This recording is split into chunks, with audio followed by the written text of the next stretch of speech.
আসসালামু আলাইকুম। দেখানো হচ্ছে যে একটা মেশিন কিভাবে ক্যালিব্রেশন করা হয়। তো ফার্স্ট হচ্ছে A1 দেওয়া হয়েছে, এটা হচ্ছে টপের জন্য, এবং দেওয়া হচ্ছে A2 এবং ব্যাক যেহেতু আসতেছে সেক্ষেত্রে মেশিন ঠিক আছে।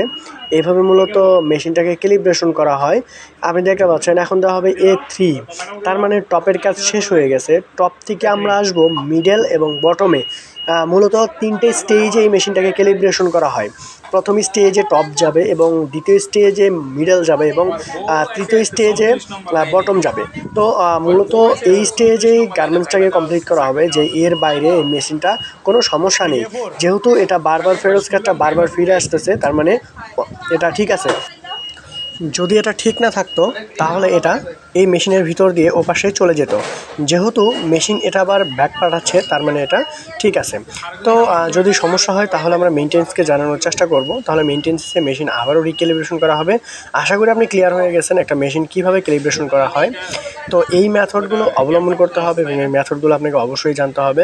যদি এই মেথডগুলো আপনি না জানেন তাহলে অবশ্যই আপনি ভালো কিছু জানতে পারবেন না, কারণ এসওপি এটা হচ্ছে একজন অপারেটরের প্রসিডিউর।